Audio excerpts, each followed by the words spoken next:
Hi everyone, welcome back to our channel Pile and Kushi Creations.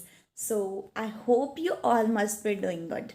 Today I'm going to talk about transfer pricing, like what is transfer pricing and how is this domain for articleship. मुझे last कुछ days में बहुत सारे बच्चों ने same queries पूछी है, सो आज मैं उस क्वेरी को टेकअप करना चाहूँगी. So let's begin this session. I hope आप लोगों को बहुत पसंद आएगा एंड आप लोग मुझे बहुत सपोर्ट करोगे. So let's so yes guys, transfer pricing एक ऐसा डोमेन है which deals with the international transactions. International transactions किसके बीच में? Related parties. और हाँ, द इंटरनेशनल ट्रांजैक्शंस मतलब one is Indian entity and another one is foreign entity. ठीक है. एंड हाँ गाइज, मिक्स चलेगा Hindi English. I hope you are fine with that. हाँ, मैं क्या बोल रही थी, इंटरनेशनल ट्रांजैक्शन से डील करता है between related parties. Related party holding हो सकती है, सब्सिडरी हो सकती है, या फिर कोई भी और सेंस में वो रिलेटेड हो, जो हमने पहले रिलेटेड पार्टीज की डेफिनेशन में बहुत पढ़ा है एएस में. तो हम चेक करते हैं वो जो इंटरनेशनल ट्रांजैक्शंस हुई हैं वो आर्म्स लेंथ प्राइस पे है या नहीं है, और कहीं कोई भी कंपनी ने आर्टिफिशियल शिफ्टिंग ऑफ प्रॉफिट्स तो नहीं कर दी, क्योंकि बिकॉज कुछ रिलेटेड कंपनीज जो होती है वो क्या करती हैं, अपना प्रॉफिट एक एंटिटी से दूसरी एंटिटी में ट्रांसफ़र कर देती हैं अपना टैक्स बचाने के लिए. किस मान लो कोई इंडियन एंटिटी है जिसका प्रॉफिट बहुत ज़्यादा है और कोई दुबई एंटिटी है जिसका प्रॉफिट बहुत कम है, तो वो क्या करते हैं, इंडियन प्रॉफिट जो है, इंडियन कंपनी का प्रॉफिट है, वो दुबई वाली में ट्रांसफ़र कर देती हैं, क्योंकि वहाँ पे टैक्स रेट लो है तो उनको कम टैक्स देना पड़ेगा. तो हम चेक करेंगे कि कहीं आर्टिफिशियल शिफ्टिंग ऑफ प्रॉफिट्स तो नहीं हो रही है. तो ऐसा सब हम बेसिकली डील करते हैं वहाँ पे, आर्म्स लेंथ हम चेक करेंगे. और अगर मैं बात करूँ डॉक्यूमेंटेशन की, तो हम ट्रांसफ़र प्राइसिंग के लिए मास्टर फाइल बनाते हैं, 3 CBs फाइल करते हैं, ट्रांसफ़र प्राइसिंग रिपोर्ट बनाते हैं, और भी बहुत सारी चीज़ें होती हैं जो मैं फर्दर वीडियोस में डिस्कस करने वाली हूँ. और हाँ, कुछ ऐसी भी स्पेसिफिक ट्रांजैक्शंस होती है जो एक ही कंट्री में होती है between related parties. Like India है तो दोनों इंडिया की एंटिटीज़ हैं, बट कुछ कंडीशंस होती हैं जो एंटिटीज़ उन कंडीशंस को सेटिस्फाई कर देती हैं, वो एंटिटीज़ की ट्रांजैक्शन इंटरनेशनल ट्रांजैक्शंस में आ जाती हैं, and that is non age specific domestic transactions. वो हम फर्दर किसी वीडियो में डिस्कस करेंगे. अभी के लिए मैं नॉर्मल इंटरनेशनल ट्रांजैक्शंस की बात कर रही हूँ, where one is Indian entity and another one is foreign entity.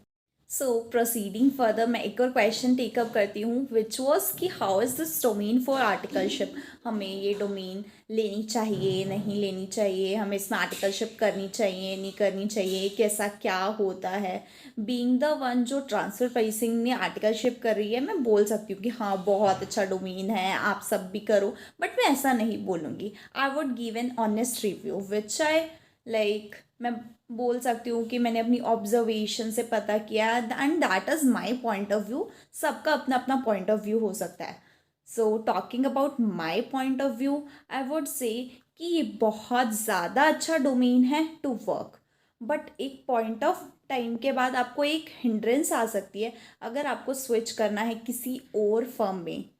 तो वहाँ पे क्या दिक्कत आती है कि सारी फर्म्स जो होती है वो ट्रांसफ़र प्राइसिंग सर्विसेज नहीं दे रही होती हैं, तो आपको स्टिक करना पड़ेगा किसी मतलब कुछ स्पेसिफिक फर्म्स पे जो ट्रांसफ़र प्राइसिंग सर्विसेज प्रोवाइड कर रही. एंड हाँ, मैं एक और क्वेश्चन टेकअप करना चाहूँगी जो मुझे बहुत स्टूडेंट्स ने पूछा था अभी रिसेंट डेज़ में. That was how to prepare for transfer pricing interview. तो मैंने जैसे प्रिपेयर किया था मैं एक बार आपको बता देती हूँ, या फिर मेरे जो भी बेसिक ओपिनियंस है मैं बता देती हूँ. उसके बाद आप अपने अकॉर्डिंग उसको चेंज कर सकते हो, डिज़ाइन कर सकते हो, या फिर कुछ भी लिटिल मॉडिफिकेशंस होंगे या मेजर मॉडिफिकेशंस भी है तो आप वो अपने अकॉर्डिंग कर सकते हो. मैंने तो क्या किया था, कुछ अकाउंट्स में एएस रिवाइज किए थे. सबसे ज़्यादा जो एएस पूछे जाते हैं दैट इज़ AS 9, 19 एंड 22, जो सबसे ज़्यादा पूछे जाते हैं. बट एक बार आप सबको गो थ्रू कर लेना, ठीक है. उसके बाद आप थोड़ा थोड़ा एसेस भी रिवाइज कर लेना. बेसिक टैक्स के प्रोविजंस में फिर वर्ड यूज़ कर रही हूँ बेसिक, ज़्यादा उसको टेंशन मत लेना कि ये भी रिवाइज करना है वो भी रिवाइज करना है, नहीं.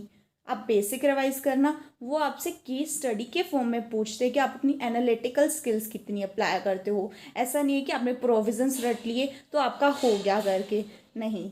वो केस स्टडीज़ पूछेंगे, ठीक है। वो चेक करेंगे कि आप कितनी अपनी एनालिटिकल स्किल अप्लाई कर रहे हो, आप में कितना कॉन्फिडेंस है when you are giving interview.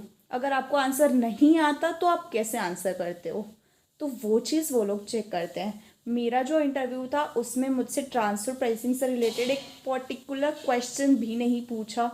I was revolve around accounting की एंट्रीज, कुछ टैक्स के प्रोविजंस और मार्केटिंग से रिलेटेड केस स्टडीज़ वगैरह पूछे थे मुझसे।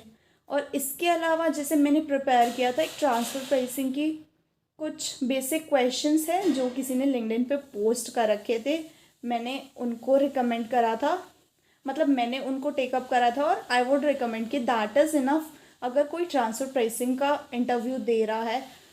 और हाँ, एक चीज़ जो मैं आप लोगों के लिए कर सकती हूँ कि मैं उस लिंक्डइन पोस्ट का लिंक या तो कमेंट बॉक्स में पिन कर दूँगी या डिस्क्रिप्शन बॉक्स में अटैच कर दूँगी। एक बार आप चेकआउट कर लेना जहाँ भी हो। इन केस अगर मैं भूल जाऊँ पोस्ट करते टाइम तो आप एक बार कमेंट करके मुझे याद दिला दीजिएगा and I will provide you for sure, I am saying. And yes, this is all for this video. I hope आप लोगों को बहुत पसंद आएगा, आप बहुत ज़्यादा सपोर्ट करोगे। अगर पसंद आया हो तो please like, comment, share and subscribe. Thank you for watching. Till then, bye bye, meet you in the next video.